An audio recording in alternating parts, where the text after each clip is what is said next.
Hey friends, Pastor Bill Walden here with Build Up the Church. This is a devotional word for October 20th, 2024, and this is out of the book of 1 Timothy chapter 2. In 1 Timothy, the Apostle Paul is instructing his young protege, his son in the faith, Timothy, about how to lead a church and what's appropriate in church and what's not appropriate in church. One of the things that happens to us as human beings is that we often revert back to our default setting. If we have kind of naturally bad habits or naturally bad inclinations, we get angry easily, we have a tendency to gossip or tell lies or be hypocritical or whatever it is, those are things that we need to be conscious of to correct. And I believe that every human being has a default setting, and they look a little different, but we all have a default setting that we need to be mindful of. And that we need to say, hey, just because that comes easy to me doesn't mean that it's good. And so the Apostle Paul, I believe, here is correcting the default settings of men and women in the church there in Ephesus.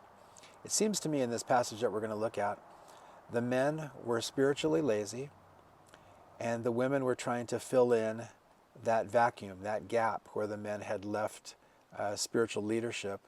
They had left it kind of off to the side. And so this is a controversial passage, to be sure, but I sat under the teaching and the pastoral leadership of Pastor Chuck Smith, Calvary Chapel, Costa Mesa. I was actually on staff there for 2.5 years, and he set the standard for me, as long as many other Calvary Chapel pastors, to teach every chapter in the Bible and to teach every verse in the Bible, to not shy away from the difficult verses and difficult passages. So here we go. This is about men and women in the church. The Apostle Paul says this. Here we go. Verse 8. Therefore I want men everywhere to pray, lifting up holy hands without anger or disputing. So, men pray. In our church, in Napa, the women pray more. I'll leave it at that.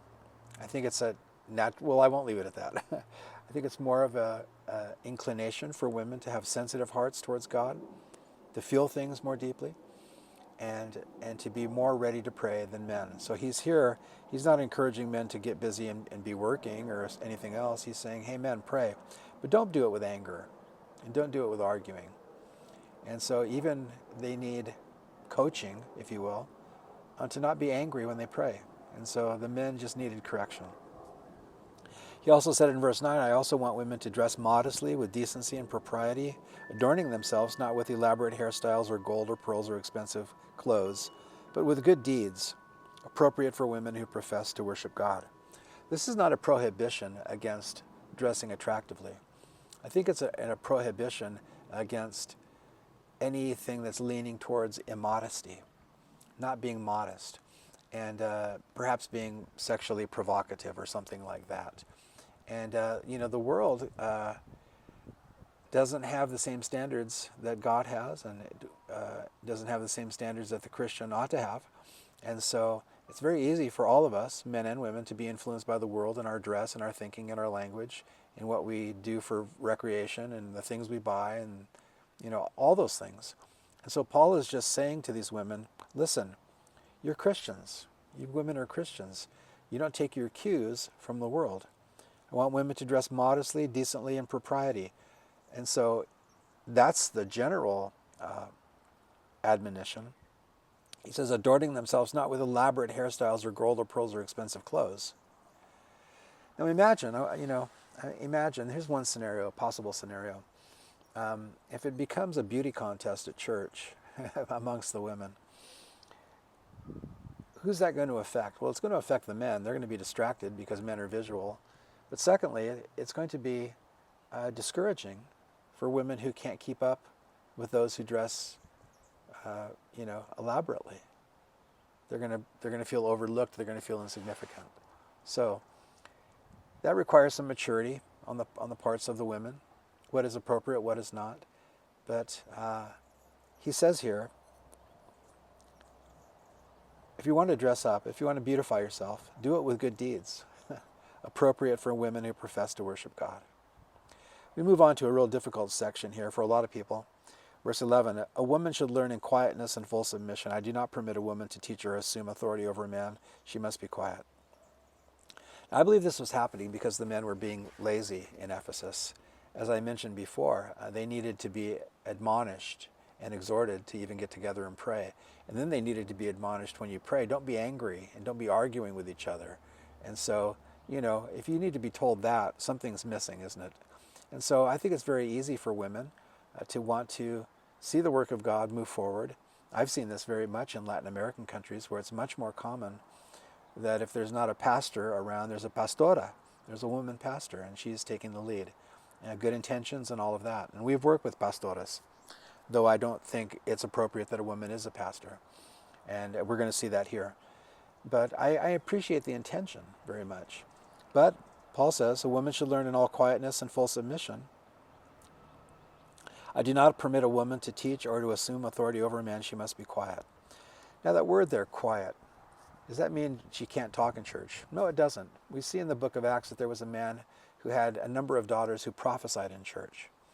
And so the word quiet also is translated in verse 2, if you have your Bible open. 1 Timothy chapter 2, verse 2. For kings and all those in authority, that we may live peaceful and quiet lives. That word peaceful there, it means to having a serenity in the soul, to not be agitated. And so when we are agitated, obviously we are verbally not quiet, but when we're agitated, we want to change things. We want to do something. We want to change the situation. And Paul here is saying a woman should learn in quietness with full submission. It's this, hey, let the men be in charge. God made them to be leaders. Every Christian woman, or most Christian women that I've met, they want their husbands to lead. But when they don't, then the wife tries to take over and kind of spiritually emasculate the husband, and that doesn't work either. So he's here in 1 Timothy, he's saying, hey men, be men. Hey women, be women. Hey Christian man, be a Christian man. Hey Christian lady, be a Christian lady. Don't try to take over, sisters. I do not permit a woman to teach or assume authority over a man. She must be quiet. She must be peaceful. It's the same word. Have a peaceful heart. Adam was formed first, then Eve. So this is not a geographical application only for Ephesus. Paul takes the argument all the way back to creation. Adam was formed first, then Eve. So Adam was to be leading. Verse 14, and Adam was not the one deceived. It was the woman who was deceived and became a sinner. Listen, women have their natural tendencies. Perhaps it's to be deceived and to be a little bit more naive because of their sensitive hearts. Men are lazy. Lazy bums, get off the couch, buddy. When Eve was being deceived by the serpent, where was Adam? What happened there? He wasn't leading. He wasn't protecting his wife. He wasn't watching out for her. He wasn't with her, making sure that she was okay. And so her natural default setting was to be naive. His natural default setting was to be absent. Absentee husband. And see, that rings very true in many cultures today, doesn't it? So Paul is just simply saying to the Christian men and women, men, be men. Women, be women. Be who God made you to be. Adam was not deceived. It was the woman who was deceived and became a sinner. But women will be saved through childbearing if they continue in faith, love, holiness, with propriety. Now this is a strange verse, isn't it? Women will be saved through childbearing. It doesn't mean saved from their sins. And once again, we have to go to the language. We have to go to the original language. The Greek word there for saved is sozo, S-O-Z-O, and it means to be made complete. In Matthew 9:21, a woman came up behind Jesus, and she had an issue of blood for 12 years. And she said, if I may only touch his garment, I shall be made well. The Greek language, if I can touch his garment, I will be sozo. I will be healed. I will be whole. I will be complete. And so it means not only justification, but also wholeness, completeness, and healing. So let me paraphrase that last verse, and we'll call it good. Hopefully you'll think it's good. But women will be satisfied. Women will be made whole. Women will be complete in their mind and in their heart through childbearing. Now, obviously, not all women can have babies, but I think what Paul is saying here, women will be made complete and they'll be satisfied in life if they will just be women, if they will just be Christian women. Men, you'll be satisfied in life not by being lazy, but by leading. So guys, get up off of the couch, go to the prayer meeting, and when you go, don't be praying that God breaks people's teeth in their mouth. Pray without anger, without disputing, and lead your family, and be leaders in the church, and appreciate the women. And the women can do so many things in the church. The only prohibition that I see is that they are not to lead their husbands. Other than that, I mean, at our church we have women that serve and sing and pray and do announcements and do all of these things. And so, to me, the problem at Ephesus is that people were going back to their human default setting. The men being lazy, the women being moved to want to see great things happen in the kingdom of God, and unfortunately kind of usurping the leadership of their husbands, and the lazy husbands were letting them do it. So Paul's just calling people back to how they should be living. That's my take on it. So some things to think about. Thanks for watching. Bye-bye.